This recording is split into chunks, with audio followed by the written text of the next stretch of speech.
Hey, church family. Hope you're all doing well and staying safe and healthy. And it's so good to be with you on this Wednesday as we get together for a little midweek Bible study and devotional time. And I'm so glad that you've chosen to do that with us this evening. It's good just in the middle of the week to kind of have a little bit of a refresher and a revitalizer, if you will, to hopefully carry us on through the rest of our week. And I'm so glad again that you've chosen to join us to do just that today. You know, on Sunday mornings, we've been in a series called Joyful, that we're calling Joyful, in which we've been walking through the book of Philippians and really just kind of soaking in what the Apostle Paul has to say to us about specifically the subject of joy. And we've talked about several things so far in this series: joy through our perspective and the way we think, joy through Christ himself, as we kind of took an overarching view of things. And then this past week we talked about the idea of joy and our faith, and how those two things relate to each other.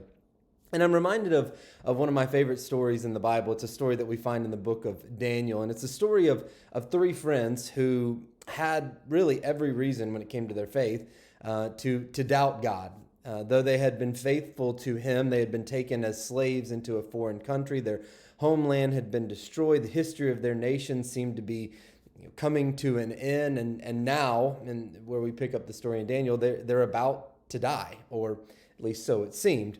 The king of the country where they had been taken, where they found themselves, had ordered them to literally be burned alive. This king, a man by the name of Nebuchadnezzar, had built this huge statue honoring his favorite person, which was himself, King Nebuchadnezzar. It was this massive statue, 90 feet high, 9 feet wide, and the king basically gave an order that whenever the royal music that was played, or this music, special music was played, everybody had to stop what they were doing and fall down and worship this idol, worship basically the king. But these three friends, you probably recognize their names, Shadrach, Meshach, and Abednego, they refused to bow down to this statue. Their belief in the one true God wouldn't allow them to compromise and bow down to this idol, no matter what the cost to them might be. And so, as a result, the king had them arrested, threatened to burn them alive in this huge furnace, but wanting to show himself, and I guess some ways to be a gracious king, he offered them one more chance to worship his image and worship himself. That's when the three friends showed what kind of faith they truly had. And here's what we read in Daniel chapter 3, verses 16 through 18. Shadrach, Meshach, and Abednego replied to the king, "King Nebuchadnezzar, we do not need to defend ourselves before you in this matter. If we are thrown into the blazing furnace, the God we serve is able to deliver us from it, and he will deliver us from your majesty's hand. But even if he does not, we want you to know, your majesty, that we will not serve your gods or worship the image of gold you have set up for us." They assured the king that they would not worship his idol.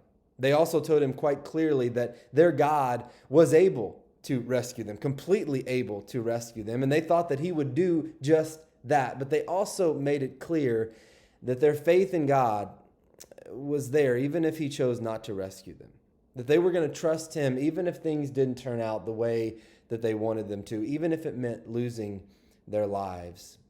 You know, far too often we want to trust in God as long as he does what we want him to do and when we want him to do it. You know, just save my loved one and I'll believe.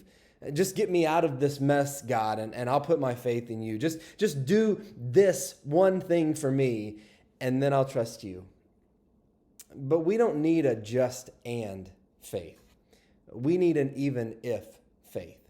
We need the kind of faith that says, Lord, I'll trust you even if you don't do what I hope you do or what I want you to do. Lord, I'll trust you even if you don't answer this prayer in the way that I want. Lord, I will trust you no matter what.